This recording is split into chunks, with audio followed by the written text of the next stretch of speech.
So far, we have been reading data from files and databases whenever we get a call from an API. So whenever we use an URL endpoint to send the request, it hits the API and the API reads the record from the files or the database and then sends the response back to the client application, which is Postman in our case. It has been working so far because the file that we have been using and the database or the table that we have been using has very small size. The table had only 20 rows, so did the file. So the response was also pretty fast because of that. Now, what if the size of the database is pretty high, let's say in millions or billions of rows? And same is the case with file also. In most of the times, we'll not be using files to read data by an application. We'll be using some database or the other. So as I said earlier also at the beginning, that would be using either NoSQL database or relational database or in-memory database or maybe some data warehousing systems also. So if you have a lot of rows or if the size of the database is pretty big, then we start to see the impact on performance.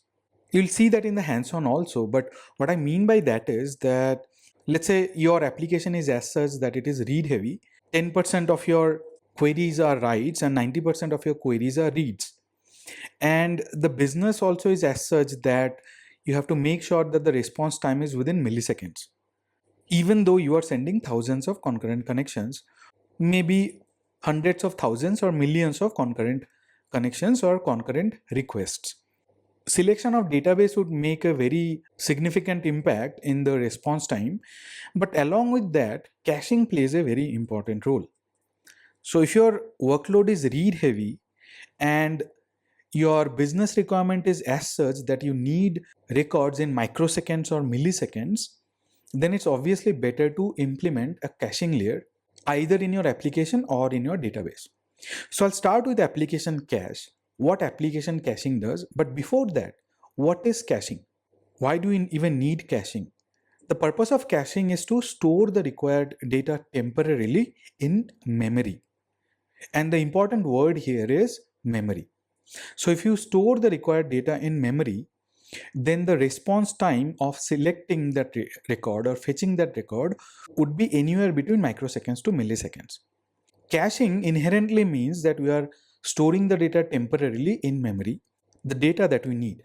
So imagine that you have a data set or a table whose size is maybe 500 GB or 1 terabyte. Then you'll need a in-memory database which can store that 1 terabyte of data in memory if you want to get the microsecond or millisecond response time. So that's what caching is. It is storing data temporarily in memory. So let's say we have these services. We have service 1 and service 2, and then we have a database. So service 1, which is an API, makes a call to service 2 or makes a read call to service 2 using the get method.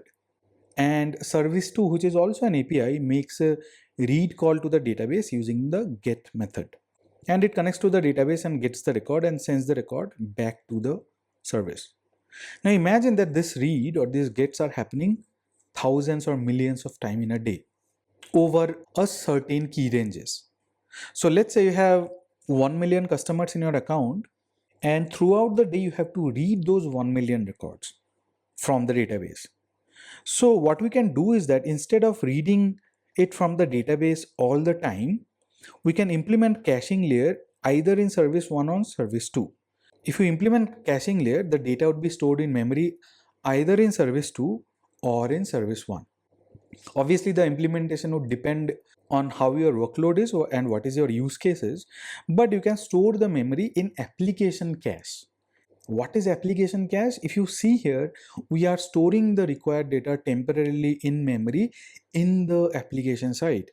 So let's say service 1 is running in some server and service 2 is running in some other server. Then the memory of the server which is hosting service 1 would be used to store this temporary data in memory. Likewise, memory of server 2 would be used to store the data in memory for service 2. So this is not database caching, this is application caching. So the data is being cached in the application side. And in this case, the application can be service 1 or service 2. And as I mentioned already that it is most suitable for read workloads. let's say you're sending this read request millions of times a day or hundreds of thousands of times a day, then it makes sense to cache the data in the application side or in the database side. I'll talk about the database caching shortly, but let's conclude application caching first.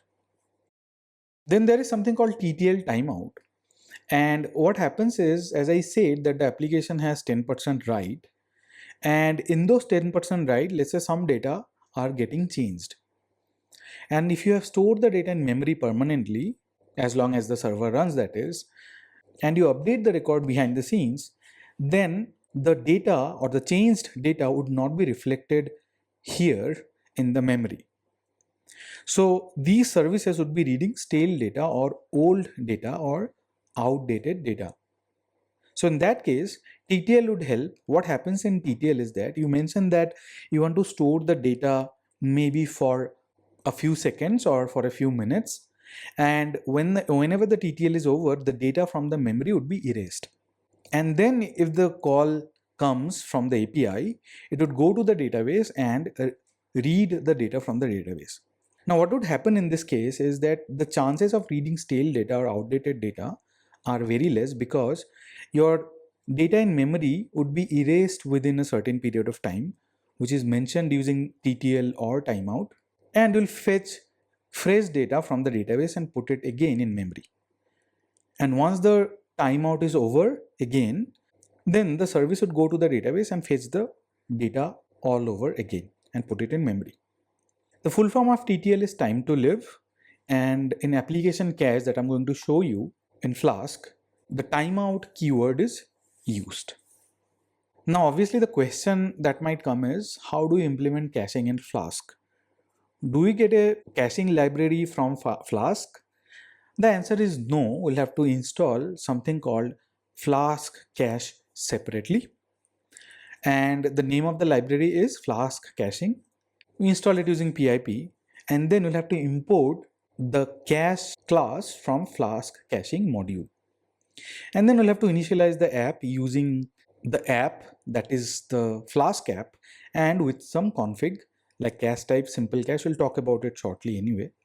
So after these three are done, then only you can implement the cache. Now, as I said, let's say you have a service 3 which is writing data to your database, and you do not have timeout in your cached data, then all the services will read stale data because the call will never come to the database. It will read from memory. So that's where timeout is used. And the way you implement timeout is like this, using this decorator and provide the timeout. Here I have mentioned 600, which is 10 minutes or 600 seconds. So this is how you implement application cache. Now the implementation in the program on how the data will be cached and stored in memory and retrieved from memory is done like this. We have the as usual @app.route, and beneath it we decorate the function or the API using @cache.cached, and here we mention the timeout. In this case I have mentioned 60 seconds as the timeout. Now the question is how the data would be stored and how it would be retrieved. Will it scan the entire cache? The answer is no. What Flask cache does, it stores the response based on the URL endpoint. So the data is stored in memory with URL as the key and returned data as value. So as long as the key is same, you will get the response from the caching layer or from memory. When I say key is same, let's say we have parameters, we are sending customer ID. Let's say the customer ID is 100. As long as you are sending /getProduct/100, first time it would be retrieved from the database and then it will be stored in memory or in cache. Next time, if you keep on reading the same data over and over again, it will be retrieved from cache unless the timeout occurs or the memory is full and the records are removed from memory. So let's say this is the API endpoint or the URL endpoint, and this is the response. So the endpoint would be the key and the response would be stored in memory. So next time when you call get product, it will give you product ID 123 and product name laptop from memory. Obviously I have not shown you using the parameter, so As I said, if you mention the product ID and you pass the product ID in the URL endpoint, the key would be /getProduct / the product ID. If you do not want the URL endpoint to be used as key, you can make custom key also using Flask caching. The logic is a little advanced. It's not complicated, but it's a little advanced. I'll not show you this. If I show you the implementation of application cache, you'd be able to find out how to make custom key. There are libraries and documentation available for it. But to make an application key, we use this keyword make_cache_key, and we use a function, Python function, to make the custom key. If you want to use custom key based on the URL endpoint, at the decorator, we mention the make cache key and we send the Python function. In the Python function, we'll be making the custom cache key whenever we send the data, whenever the API actually gets the data from URL. There are a few other things also. Let's say you want to clear the cache because you want to get new data, you can use this cache.clear method.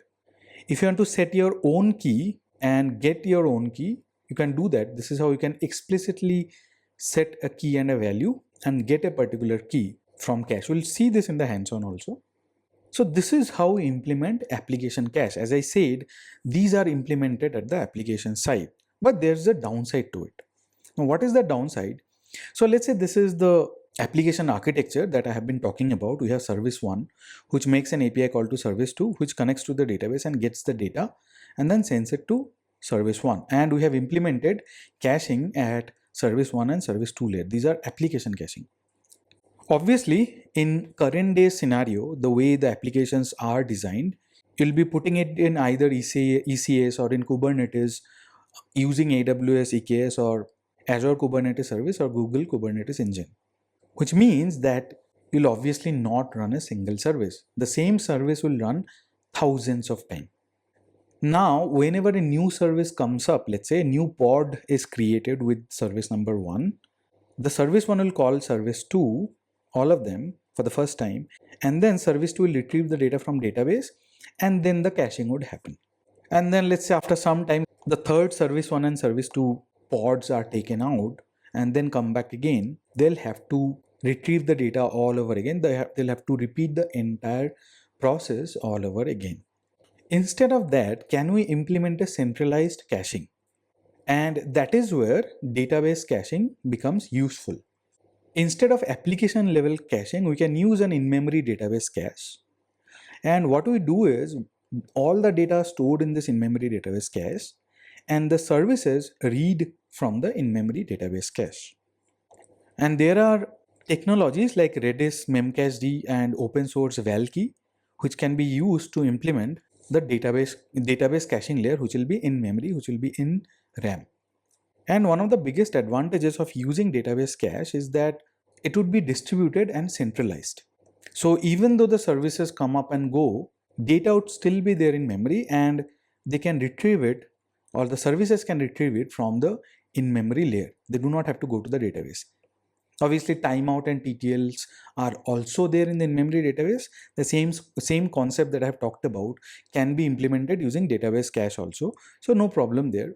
If you are afraid of reading stale data, you can mention a timeout or mention a TTL. After that particular time, the data would be erased from memory and it would be read again from the database so that the freshness of data is maintained. Now, the reading of data and putting it in the in-memory database cache does not happen automatically. We'll have to read the records by the application and then put it in the cache.